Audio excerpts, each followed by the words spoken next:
Good afternoon and welcome to our webinar where we're going to be looking at social work, past, present and future, and using poetry to help us reflect on some of the changes that have happened over the past few decades. Today marks the start of Book Week Scotland, which is a celebration of all things reading and books. And we've got a couple of other events later in the week helping us to look at how poetry can be a tool for reflection and for well-being, and you'll get a chance to even practice writing your own poems. So if you've not had a look already, please have a look at our website and book onto those other two events. So just before I do introductions, if you in the audience want to ask a question or make a comment at any time, please use the chat or the question function, which you should see on the right-hand side of your screen in a little box. I'll be monitoring that as we go along, and I can put questions or comments to any of our panelists at any time. My name's Sarah McMillan and I'm a professional officer with SASWA, and I'm really pleased to be hosting today's event.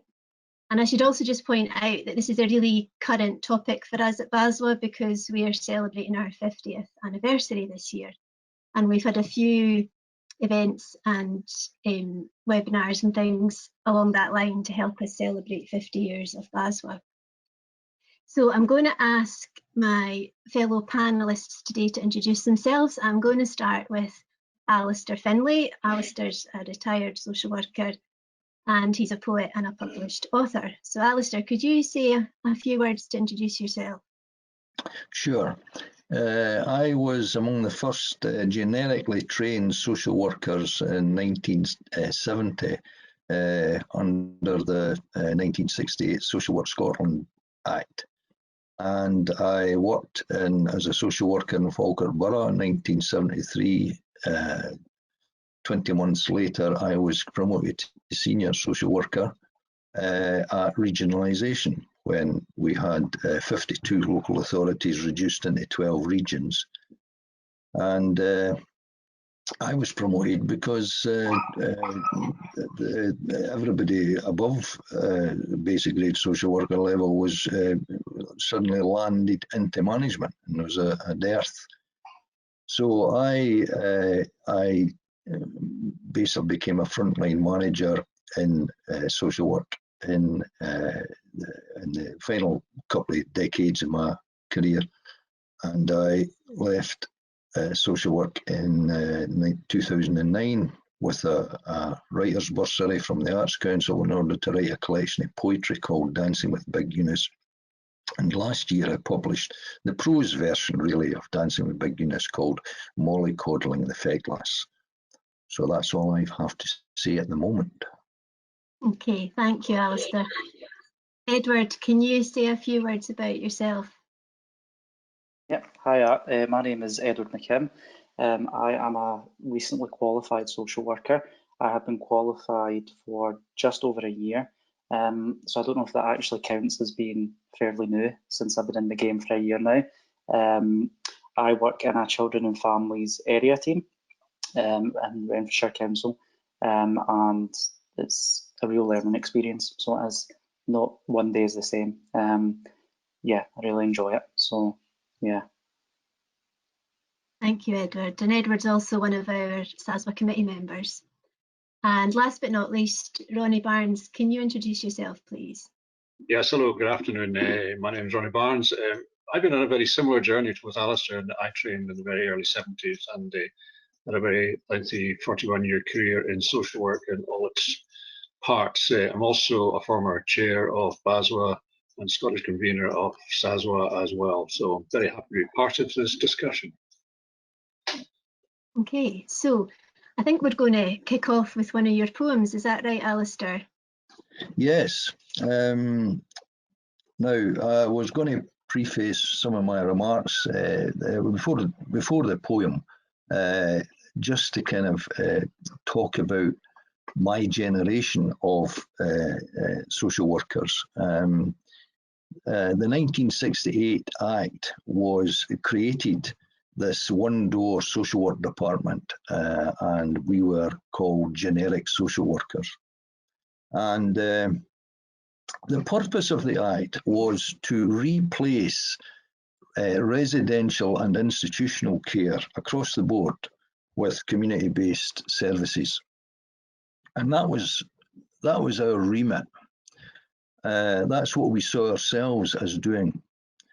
Were we successful or not? That was one of the things that Coddling the Feckless was about, because of my own curiosity, I had to address some of these questions, you know, how effective, and I had to look at statistics that I hadn't particularly looked at before.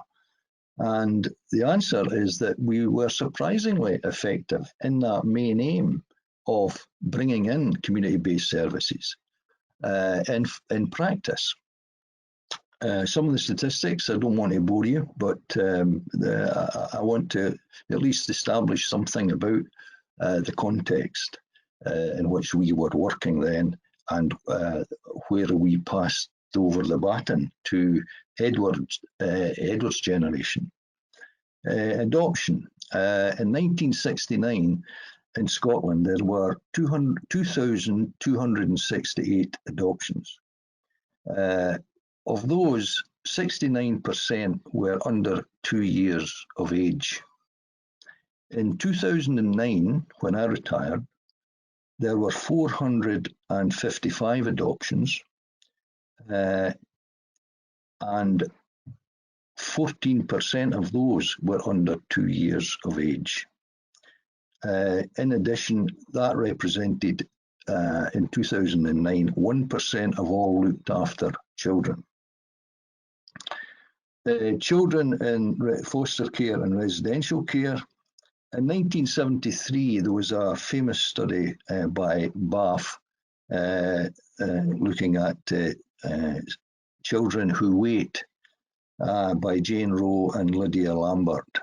And they coined the term drift to describe the fact that there was 6,000 children in residential care in Britain. And they were children who had been taken into care, but there was no active either rehabilitation plans to return them to parents or to move them on into community-based care like foster parents and so on.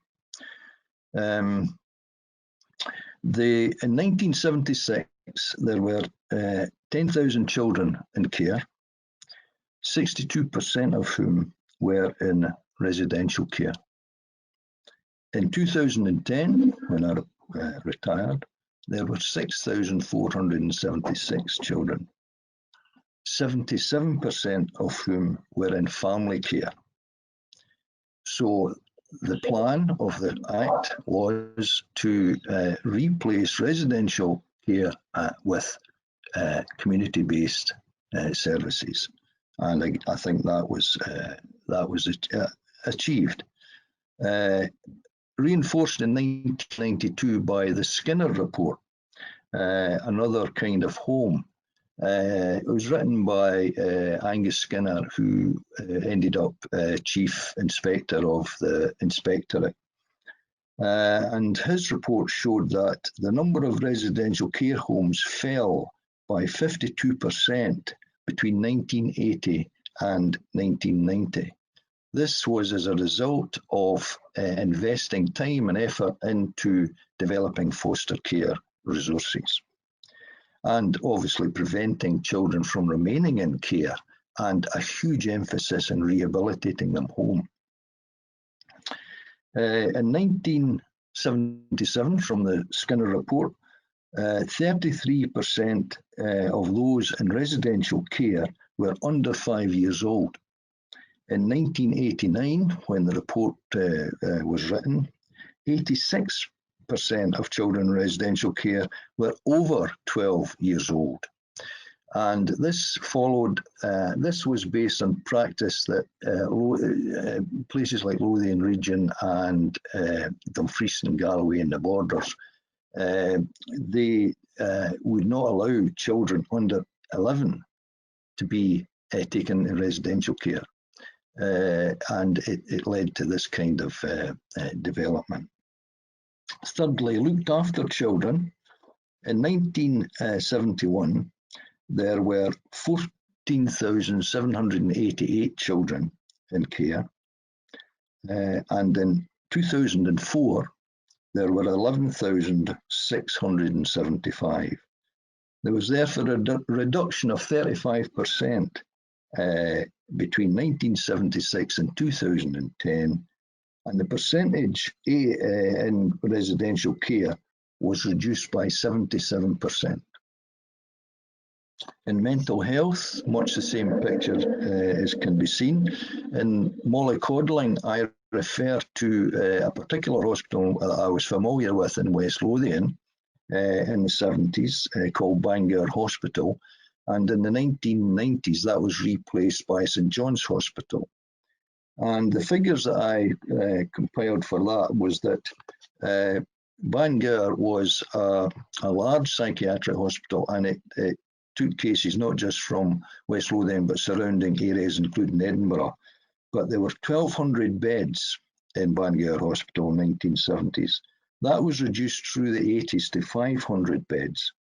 In 1992, St John's Hospital was opened with 100 psychiatric assessment beds, and in 2010, when I retired, there was 35 psychiatric beds. So that sweep, I know it's very general, but it shows the investment, the moving away from the residential institutional format to community-based services. And of course, as one of the points I make in mollycoddling is that the pressure on staff to keep psychiatric patients in the community is massive, and the small numbers of 35 people who are in hospital, of course, extremely complicated and demanding, you know. But so it requires as much effort to keep, you know, it was often easier, it was said colloquially, you know, to put parents or to put children or patients and so on into some of these large establishments than it was to go through the messy, difficult business of keeping them in the community, you know. And that task should not be underestimated either when we look at these figures. Prison, I've just got a brief comment about prison. Ronnie was actually a criminal justice practice team manager in Livingston. He may have more to add. But what I've got is a mention in 1974 that there were 30,000 offenders released from prison in that year, and from Scottish prisons. 4,000 of them were subject to aftercare orders, and less than 300 were discharged on parole. Now, obviously, Scottish prison records are the highest in Europe still. And that led in 1978 to the Community Services Order Act, again designed to try to create community-based resources. So with that, just how successful or otherwise, it does at least show the task that was facing this new breed of social worker. I will now read that poem called Desks, which I wrote at the end of my career. But it hopefully explains itself. Social workers cover their desks with photographs of kids they have in care, hang their vivid red, blue and green paintings up, plaster their walls with posters, though none of them from olden times, that tennis player scratching her bum, or banners from ancient demos, peace marches and strikes, with captions like, support your local police force, beat yourself up.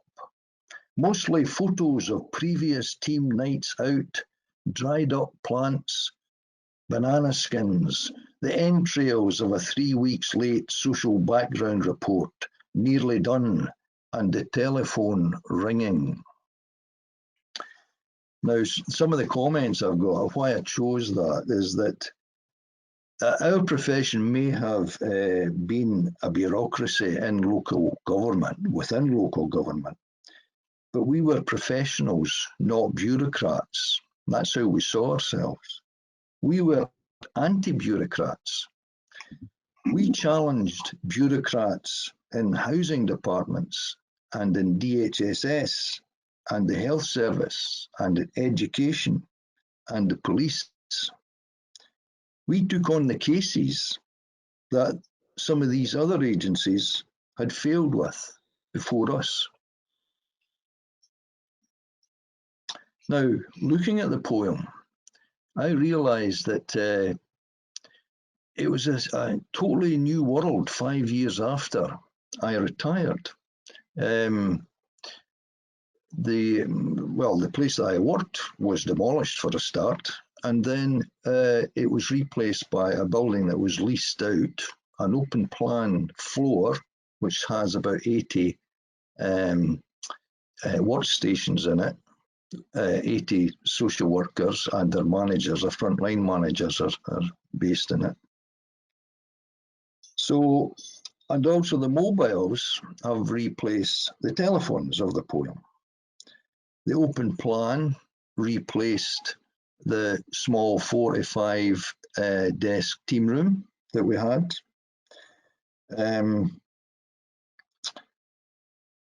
But what has remained similar to Edwards' generation is the risk of banana skins, the avalanche of reports, writing, and the incessant demand for services that have not gone away. So that would be my opening. Thank you, Alistair. Edward, can I bring you in at this point? Because Alistair gave quite a graphic description of desks back in the day. How does that compare then to your experience of social work workspaces? Mm-hmm. Yep, so you're basically describing my desk, although there's a lot more messier things than banana peels on mine. Mine's is quite cluttered and messy. The stack of reports, the referrals, yep, I would agree. You know, there's still same issues, the same kind of things we're experiencing, my kind of generation of social work. The only thing I would add is we now get emails as well. So not only are we dealing with the telephone, yes, the mobiles going non-stop, the paperwork, it's emails, you get a lot of intake of emails. So you do. What I would say is I was 6 months qualified in the job, you know, just finding my feet, learning how to do things, and then boom, we went into lockdown. So everything changed dramatically. You were working from home, you had to adjust to home working. It was quite a hectic and busy time for everybody and managing it. And you know, one of the biggest struggles I had was making that work-life balance, because now your work is in your home and your home is in your work. There's no separation of it. Yeah. And I know definitely in the line of work I do with children and families, you know, you get a lot of upset, hostile, angry parents. So when you're having those telephone conversations with them or doing, you know, reviews or meetings over technology, you've got to be very mindful of their privacy as well when you're in your own home, and just how you manage all that. I kind of feel like your home's your safe space, and this is where you come to relax and chill after a stressful day. But it's kind of, I feel COVID's made it merge a bit more, and it's how we're balancing that. Luckily, I have a great team. It's a very kind of small team. There's about 14 of us, and hand on my heart, I would not be doing this job if it wasn't for the team I had.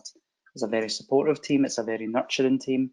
It's a team that's probably a bit too close at times, but it's very much needed, just to bounce ideas off each other, to rant or rave, you know, just to have that kind of moral support.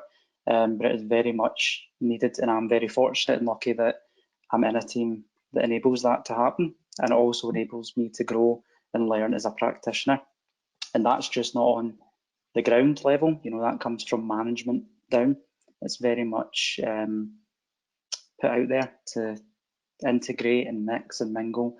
Very much an open door policy, so it is, from management down. So I'm very fortunate in that respect, because I know some other areas and other teams don't always get that kind of experience. But yeah, I'm very lucky in that sense. So That's an interesting point that you made there, Edward, about the open door policy in terms of managers and social workers. We've had a question through asking about thoughts on the hot desk and call centre experience. And I remember, because I was a social worker in Livingston 20 years ago when I started in Alistair's team, and I remember people could just come into the office, and they very often did. Our office was in the heart of Livingston, and people would call in for a chat or for a complaint or for a question. And now they can't do that. They don't have such ready physical access. I wonder if anyone's got any thoughts on how that's impacted on how people experience the social work service. I think it has had an impact. I was actually saying this to a colleague of mine the other week. The first word in our job title is social. We cannot do this job in isolation. And that extends out to the families, the people we work with, and the other agencies we use as well. It's very much an integrated job where we rely on this. I think COVID has changed a lot in how we do that job and how we do it safely. And that's changing from week to week. So it's almost day to day sometimes, depending on, what kind of new figures and stats come out. But I do think it's had a negative impact, I would say, because you miss that physical interaction with families, with children, with young people. That's certainly been my kind of experience of it. Yeah, can you hear me okay? Yep, Alistair, Yep. we can hear you.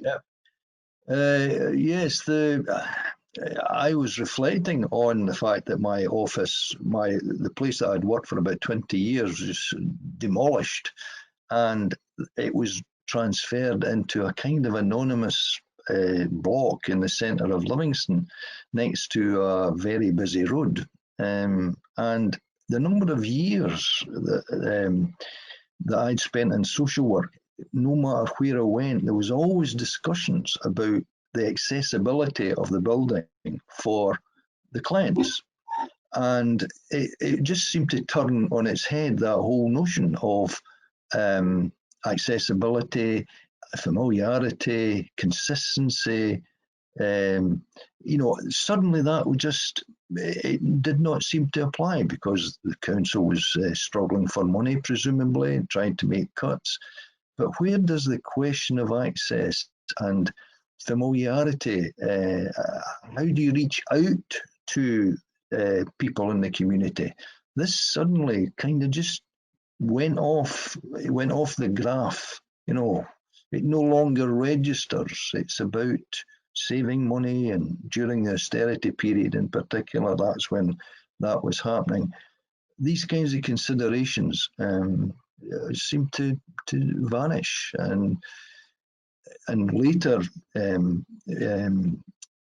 matters are even worse in terms of having to close down children's centres, which are the actual tools of the trade for social workers.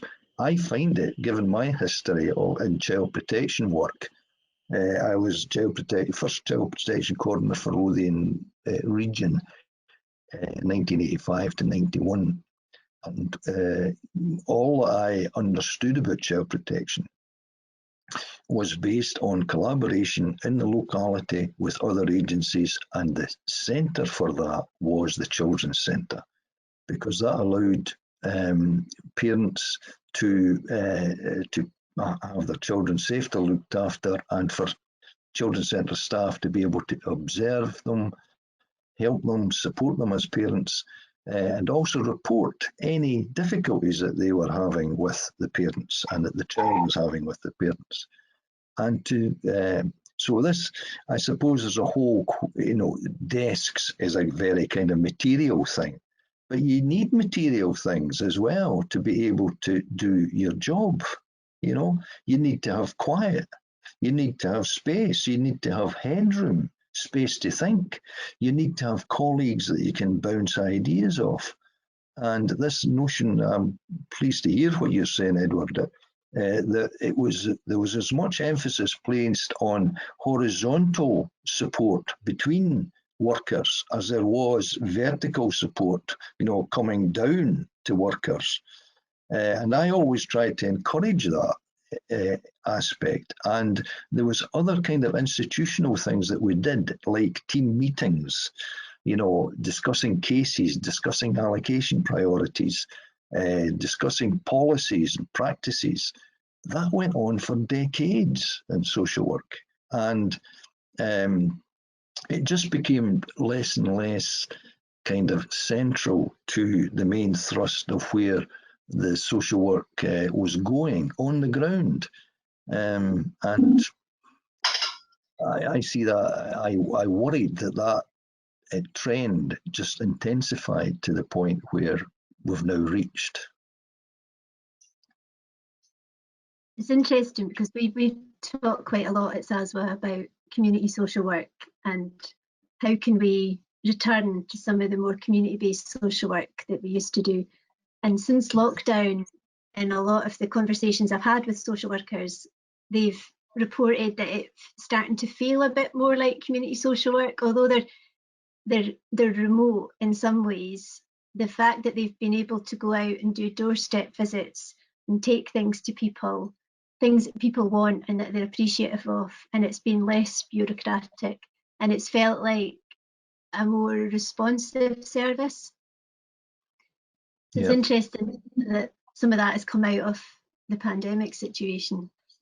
We've had a comment here, somebody says they visited some offices recently which are clinical and soulless, which kind of reflects some of what we've talked about. I'm conscious of the time, we're halfway through. Did you want to move on to your next poem, Alistair? Yes, I think that would be an idea.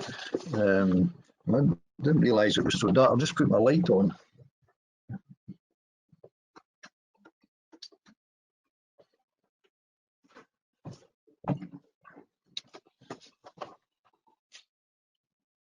Right.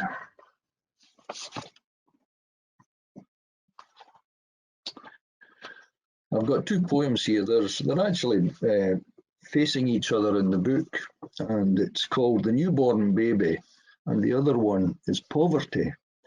And the notes that I've got here are saying these poems illustrate the unique mix of care and control that social work is expected and empowered by statute to carry out, if possible on a voluntary basis, but compulsorily if necessary.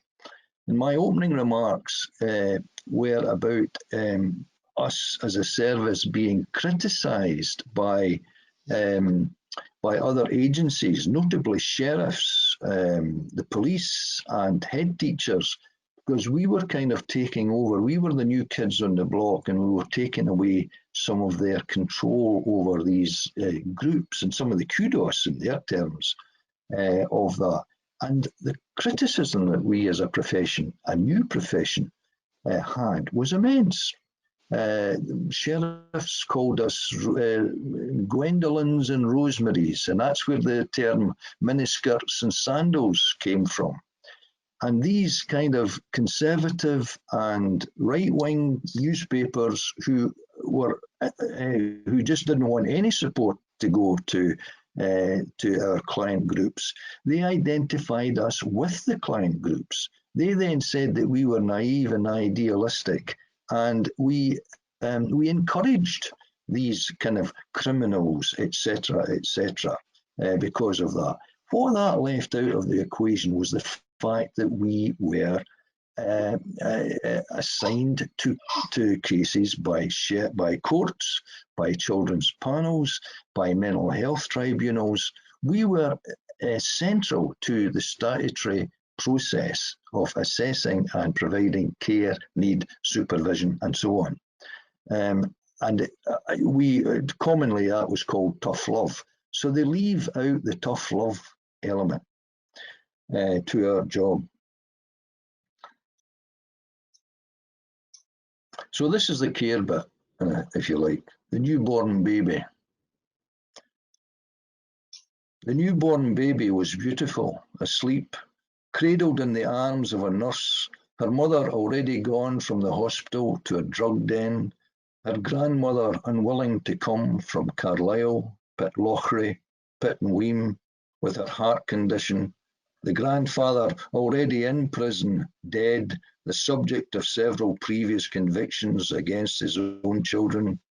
The child sleeps on, blissful, unaware that someone like me has already been phoned, care arranged, and for the next 4 years her mother will promise to change her lifestyle, give up her addiction, fail, try again, fail, then fight to prevent her child's adoption by a childless couple from Fife who will repair most of the attachment problems. Sleep on, little one. You will have a brother and a sister whom you will find out about when you are 14. And if you are resentful, then I hope it is not because you feel more could have been done by people like us. And moving on to the poverty one to give you that other side of it. Poverty has a smell. It's kind of dank and musty, like you find gathered underneath a leaky sink in cramped, airless, overheated rooms, bare floorboards, carpets strewn with debris, but no toys, clutter, the junk that no one bothers to remove, for no one notices the stink, the crunching underfoot, or calls growling dogs to heel, Alsatians mainly, that do quite literally steal the food from out the mouths of babes, whose sticky fingers point and stare and clamber over strangers' knees and poke your hair like you are long-lost cousins, not social workers, only there to inspect the premises, motivations, a new lodger lying on a chair, not yet wakened.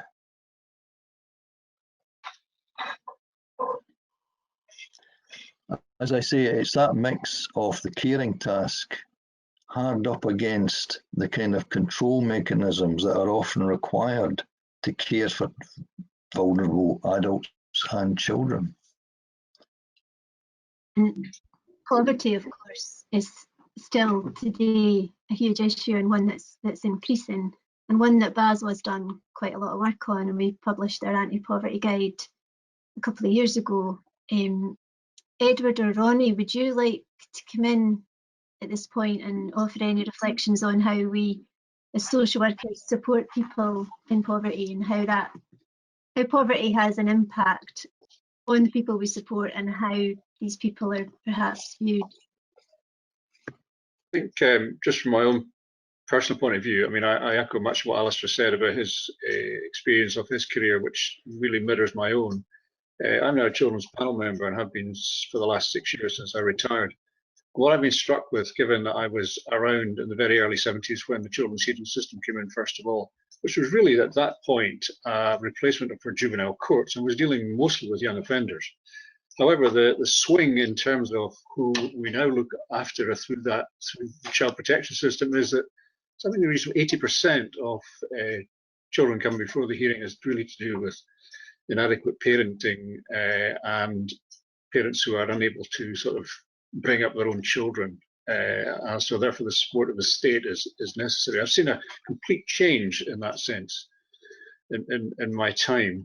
And in that sense, it's as much to do with poverty as it is to do with, dare I say, inadequacy, issues to do with drug and alcohol, and people living in situations where they just become hopeless and helpless. And again, I don't think that has changed over the period. When I started in the 70s, we called them problem families. I don't think we refer to them quite in those terms anymore, but nevertheless, that kind of underclass feeling still exists. And I'm quite sure that in some respects, the level of poverty and the despair that some people feel because of their living circumstances is still the same now as it was in the early parts of my career. Yeah. That's it. Yeah. Edward, Yeah. do you want to at that point? Yeah, no, I would agree.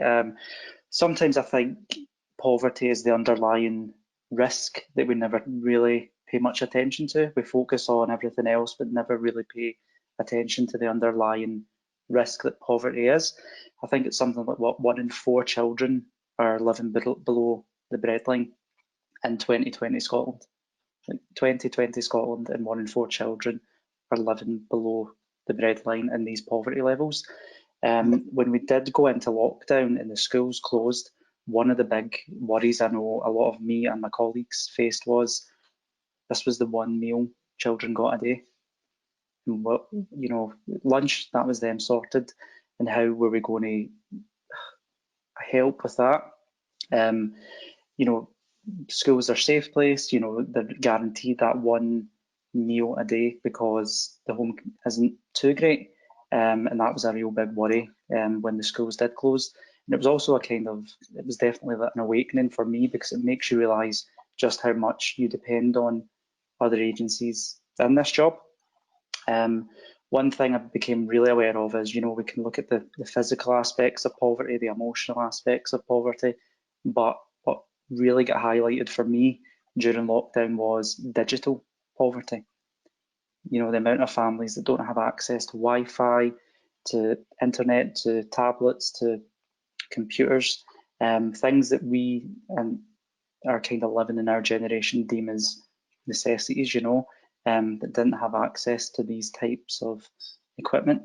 So that was, I suppose, a new level of poverty that we were looking at in the modern world, was the form of digital poverty.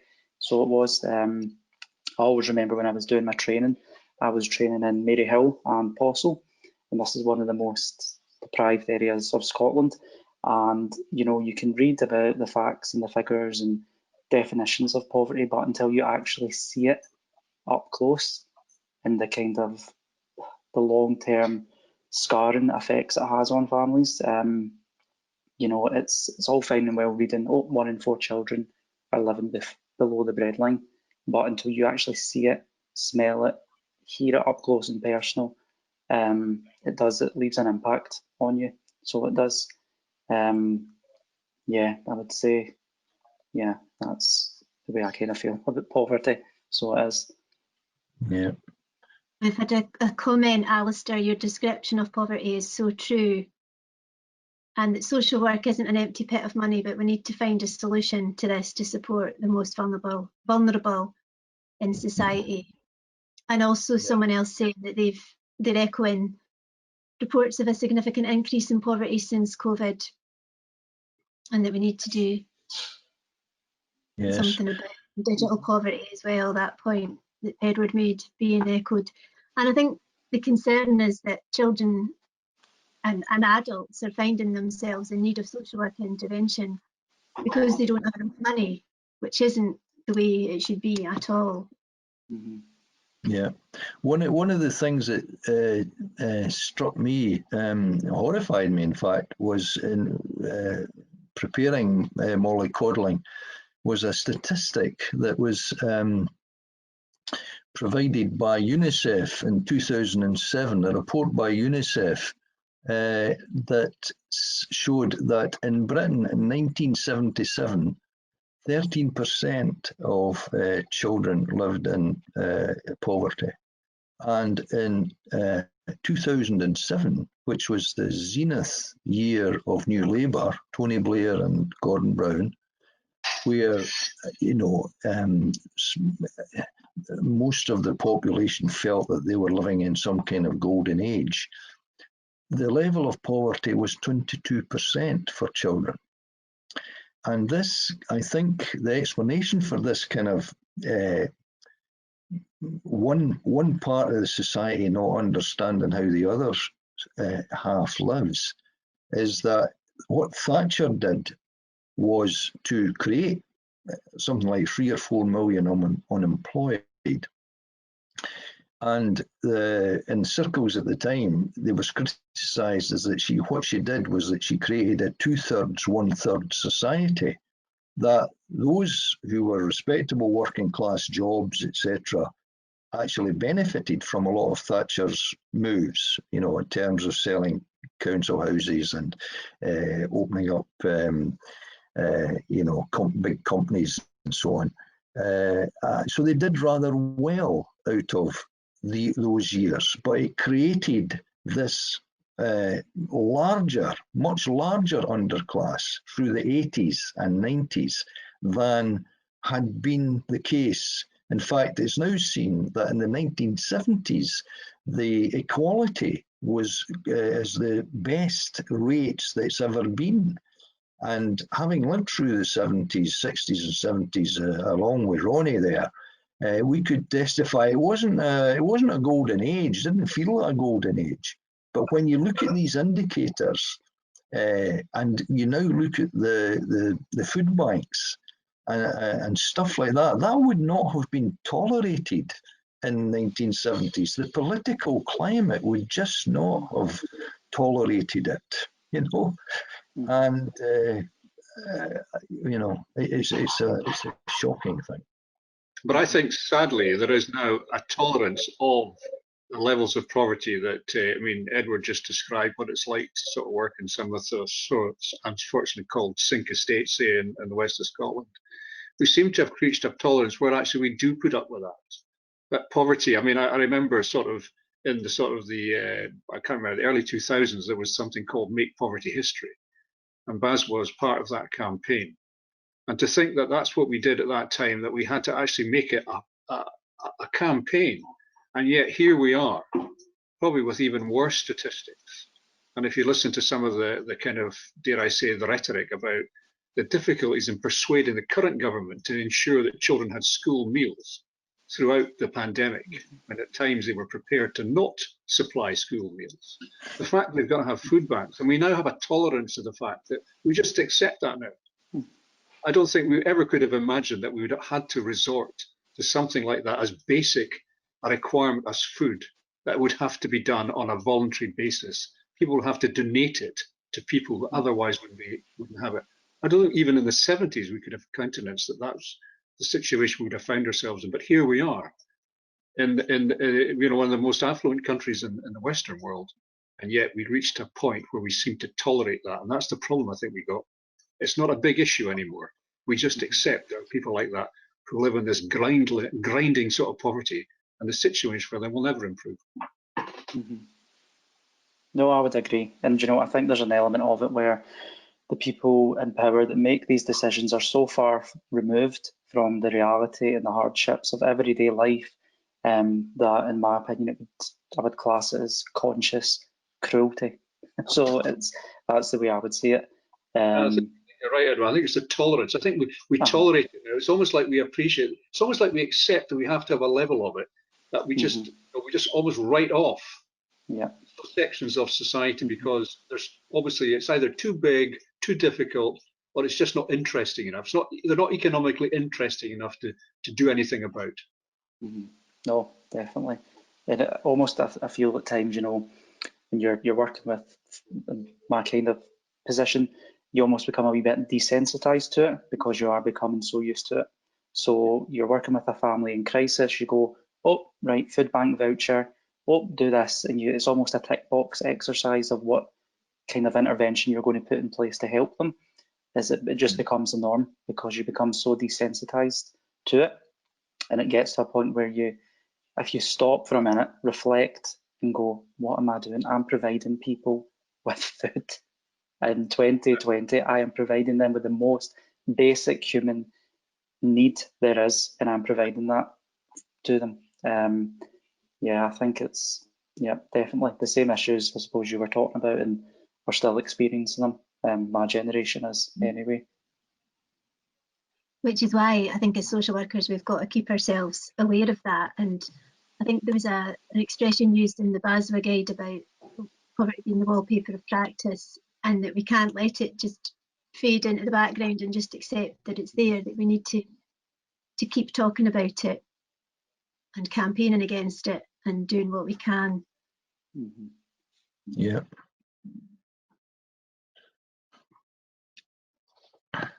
Alistair, do you have another poem lined up for us? Another poem, right? Oh, this is the children's hearings. It's called Panels, close to Ronnie's heart. Now this is an early snapshot of the children's panels, and of course it is a poem. It's not a study on the children's hearing system. You know, it was me writing a poem, thinking about you know, what did the panels mean to me? And in the old days, in the good old days, well, I'll tell you, it was a tough call. It was a hard. You know, the theory of the panel system, the hearing system, was wonderful. It was radical. You know, to replace a sheriff who was normally a public school boy with 3 lay members of the community to be able to talk to families on equal terms or in sympathetic, understanding terms and so on. It was great, and I was sold on it, and I still think it's a brilliant system. But in the early days, there was what happened. The panel started in 1970, and in 1974, the numbers who were being sent away and placed on supervision went through the roof. And I described that in some detail in Molly Coddling. So I'll do the poem. Panels. The children's hearings set up as instruments of God by Lord Wheatley to lead Scotland out of darkness in 1971, whereupon the number of children sent away rocketed up, peaked in 1974, after which Miss G retired, thank Christ, satiated, chair of Falkirk Borough's panel, an ex-headmistress, everybody's granny, though the smell of burning sulphur followed her about. Reporters now aim for balance in the panels they provide. One a flogger, one a new blood, and one in between. Fair enough, I say, though I would not let teachers hear truancy cases, vested interests. But overall, they're miles ahead of public school sheriffs. Thank you, Alistair. Ronnie, as I cut it, I can understand. Have I provoked you, Ronnie? Well, no, I mean, I actually understand what it was like in the early 70s, but let's say we've moved on considerably since then, shall we say. So I'm told.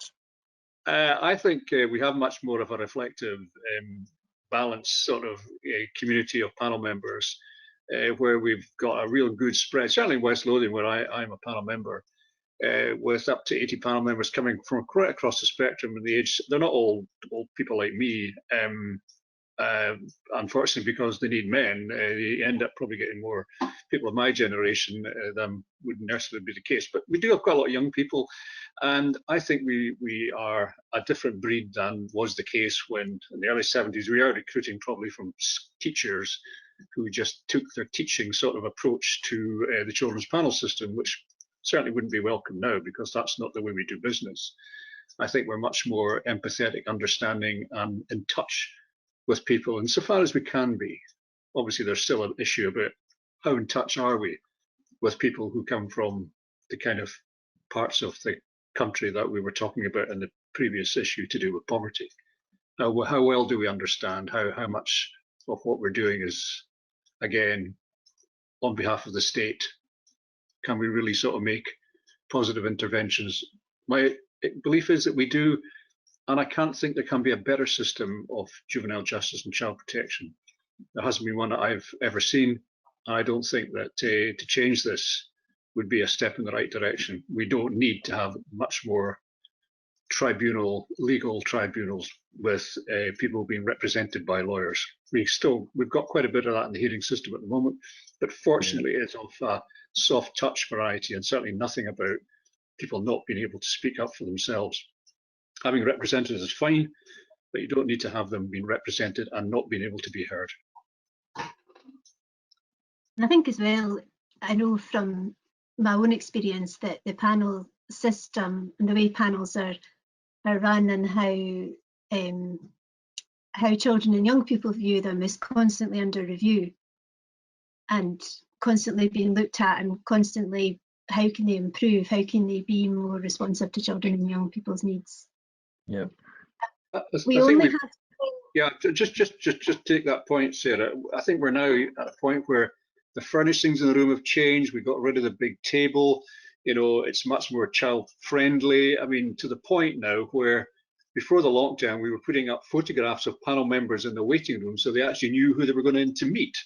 Again, all led by what children themselves say they wanted, to make it much more easier for them to at least engage with it. It's interesting that actually, since we've done these virtual hearings in the lockdown world, it's actually made it easier for some particularly difficult sort of teenagers to engage with the system, because they seem to find it easier to do it virtually than, if you like, in the room. That's interesting. We've just had a comment about the fact that children's hearings are involving more lawyers, and sometimes that can make things a bit more difficult and feel like the child is being lost. And we could discuss this at great length, but I'm conscious we have 10 minutes left. That's another hour. Yes. Yeah, it could be a whole other webinar. Could I just say that the poem that I did was kind of focusing on the early faults of the children's panel system, which you would classify as child rescue. You know, they were well intentioned, but there was a kind of attitude that removing children from families that were sort of not looking after them fully or properly was the best thing to do. It was a kindness, you know, this kind of notion. But of course, it created huge log jams in trying to get children into residential units, and which then began to pick and choose, and it wouldn't take the most difficult or most requiring child. It would take the easier ones, and it would hold on to the easier ones, and it created whole problems about implementing the principles of the hearing system. But that child rescue element is apparent not only in the children's hearing system, but in my subsequent years of social work, when we were getting into the detail of child protection work, and we were having to collaborate with doctors and nurses, health visitors, teachers, police, who came from these kind of different perspectives, that actually removing a child from a family home, etc., was relatively uncomplicated, or it was better than leaving them there, you know. And so a lot of social work, in my experience, was about kind of holding the line and saying, no, look, this is actually removing is detrimental. It has to be the highest bar possible. You know, there's got to be no alternative in a sense. Otherwise, you're visiting destruction on that situation. As I say, we could go on for another hour on this topic alone. Days, I would think. Alistair, I know you had 2 or 3 more poems and a couple of different areas you wanted to cover. We are running out of time, and I know people will want to go up and get their tea. So, yes. I know one of the things we were going to talk about was colleagues and teams and support, which we touched on a bit earlier.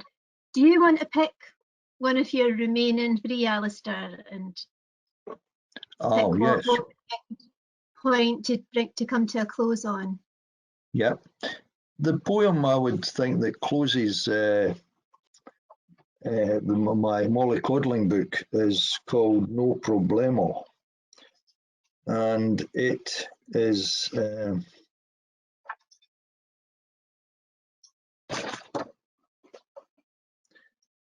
it's about a hearing situation. Later in my career, I went to hearings often when social workers were on leave, and they were on holiday. So I stood in for them, and they had written the report, and I can't really find my. Here we go. Sorry for that. So this is based on an actual case. Getting too old for this game. Holding on to an 8-year-old spitball in the car park after a hearing that would not send him home. So now he's venting his wrath at the pavement we are both now looking down on. My 14 stone draped round his shoulders while he questions my parentage, my manhood, my professional credibility. I feel his heart thumping against my frame as we stand, or rather crouch, in this fetal exchange. The world, and now me, weighed round tiny Quasimodo shoulders, until he breaks into a sob and rushes forward to his carer, demanding, "Fish for tea later." In the car, not going home, he tells me that in 3 weeks' time the panel will see it his way and Celtic will win the league again. No problemo.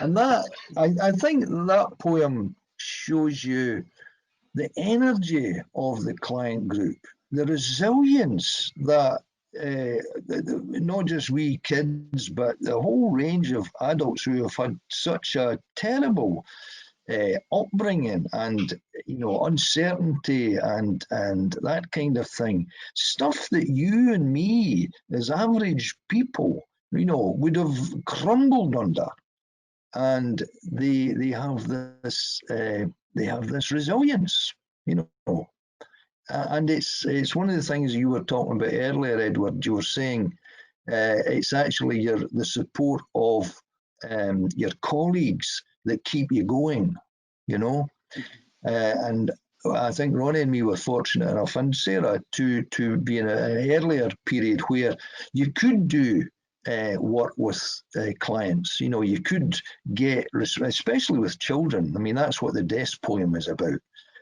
Because you pick up on their vulnerability and their energy and intention to fight back, and they had always got someone to say. But the further I was removed from the field, I was actually only in the field for about 2 years, having a caseload. So my focus then became as a supervisor of social workers. And so I didn't have the client contact, which kept me going. It was this culture, this professional culture within the office that sustained people, sharing problems, sharing ideas, and that, the no problemo thing is a poem. It comes out of that kind of experience. It's about client energy. It's about how important they are to the whole equation. We've had a question in, Alistair, which I'd like to ask you just before we finish up. Why doesn't he shut up? Not yet. Those haven't started coming in just yet. So this is about whether you've found writing poetry as an effective tool to cope with the secondary trauma, or as a reflection tool for your social work practice. So did it help you in terms of reflecting and well-being? Quick. Did it help me as a social worker? Yeah. Is that the question? No, not as a social worker. It helped me reflect on and get rid of views and frustrations, possibly, and also good feelings. I was able to look all around it. Thank you. That was really what the question was. Okay, yeah. Right, we're going to have to come to a close now. So thank you, all three of you, for taking part today. That's been a really interesting discussion. I wish we'd scheduled in 2 or 3 more hours to cover everything. Obviously, Alistair's books are on the screen and they're available from major Louth book Press. providers, not naming any. Any good bookshop. Okay, thank you everyone, and thank you for those of you who were listening and taking part. Thank you. Thank you.